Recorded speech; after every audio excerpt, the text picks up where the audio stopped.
In the 1930s, the center of America faced one of its greatest disasters. The Dust Bowl was not just a drought, it was a storm of black dirt that swallowed towns and dreams. For year after year, rain refused to fall.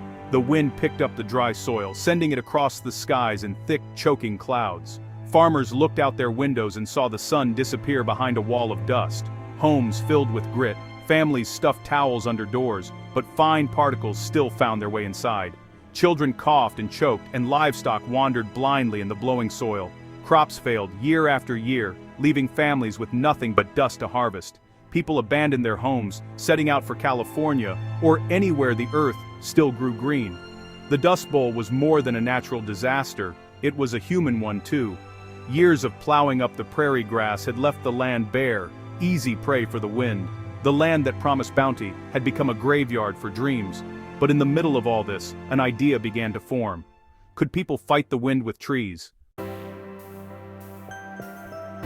President Franklin D. Roosevelt saw the suffering of the people and the land. He believed action, not just sympathy, was needed. In 1934, he announced a plan as ambitious as it was simple: plant millions of trees across the Great Plains. This would become the Great Plains Shelterbelt, sometimes called the Green Wall.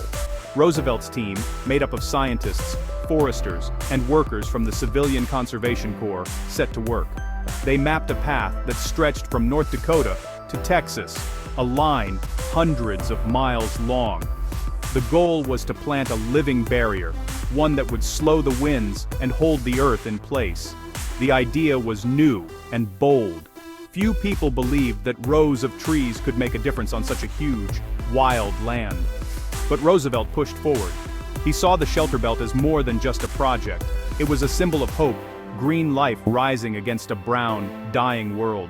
Those first years were full of questions. What kinds of trees would survive? How could so many be planted so quickly? Still, the work began, and with it, a new chapter for the battered heart of America.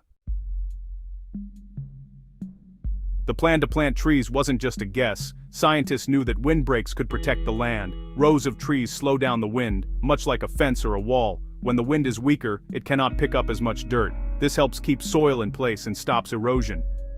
Before the settlers came, deep-rooted prairie grass held the land together. When that grass was plowed under, there was nothing left to hold the soil down. The trees, scientists hoped, would do the job the grass once did. Tree roots would anchor the earth. Branches and leaves would slow the wind and catch blowing dust. There was more to it than just stopping wind. The shade from the trees would keep the ground cooler and moister. Wildlife could shelter in the branches. Over time, the belts of green would help restore the land's health. It would take years, but the science was clear. Trees could help save the plains. For the scientists and forestry experts, the Shelterbelt was a grand experiment. If it worked, it could change the way people cared for the land. If it failed, the plains might never recover. Planting millions of trees across thousands of miles was not easy. It took careful planning and hard, backbreaking work. First, experts chose tree species that could survive the harsh climate, like red cedar, hackberry, and pecan. The pecan, for example, had deep roots and could handle long, dry summers and cold winters.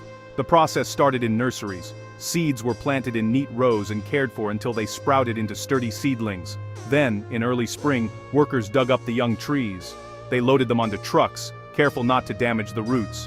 The Civilian Conservation Corps workers, often young men away from home for the first time, dug long, straight trenches in the empty fields. Tree after tree, the workers bent to their task. Each seedling was placed by hand, spaced just right for the roots to spread and the branches to grow wide.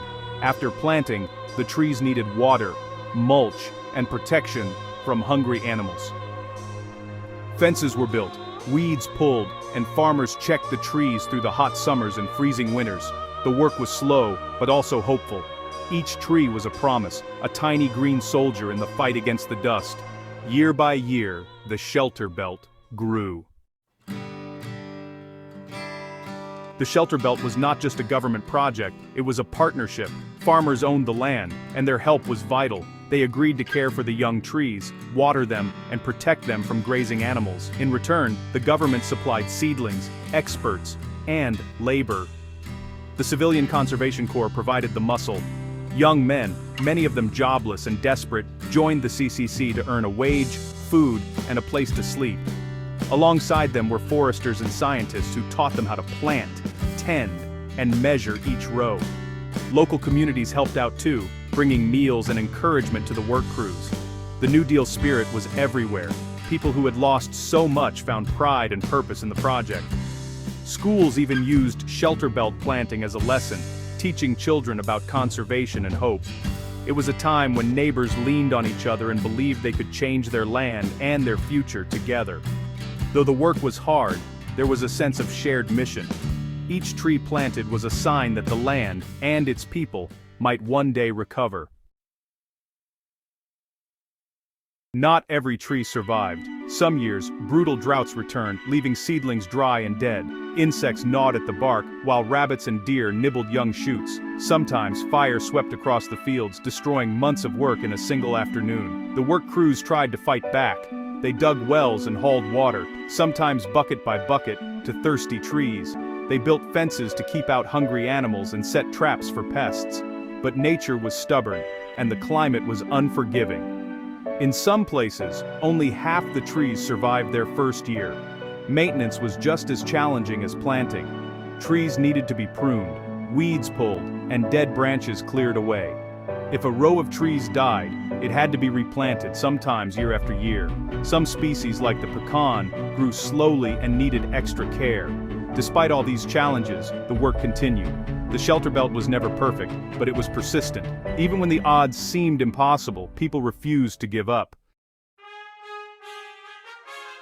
Over time, the Shelterbelts began to change the landscape.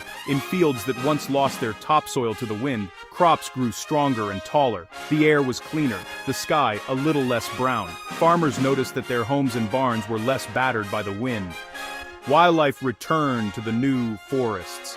Birds built nests in the branches, and deer found shelter in the shade. In winter, the rows of trees caught drifting snow, making roads safer and keeping soil from blowing away. The belts also cooled the ground, helping crops survive the hot summers.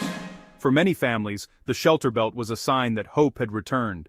Kids played under the trees their fathers had planted. In some places, communities held festivals to celebrate the green rose that now crossed the plains. The Shelterbelts reminded everyone that the land could heal, given time and care. The success was not just in numbers, but in the spirit of the people. The green wall became a symbol of survival, resilience, and renewal. Decades have passed since the last Shelterbelt was planted. Today, many of those trees still stand, though some have been lost to age, disease, or the plow. A few farmers have cut down the old rows to make room for bigger fields and machines. Others have forgotten the story behind the trees that line their land. Yet Shelterbelts remain crucial. Modern droughts and dust storms still threaten the plains. Scientists warn that without the green wall, the land could face disaster once more. New pests and changing weather put even more pressure on these aging rows of trees. Some conservation groups and farmers are working to protect and renew the Shelterbelts. They replant old rows, care for the trees that survive, and teach new generations about their value. The fight to save the green wall is not over. It is just a new chapter. By remembering and protecting these living barriers, America honors the past and prepares for the future. The story of the Shelterbelt is more than history. It is a lesson in what people can achieve when they act together for the common good. The planting of 220 million trees was one of the largest conservation efforts in American history. It took courage, teamwork, and hope. Today, as the world faces new environmental crises, the Green Wall stands as a reminder. It shows that small actions, like planting a single tree, can add up to great change. It also reminds us that caring for the land is a duty that never ends. Each generation must protect what has been handed down.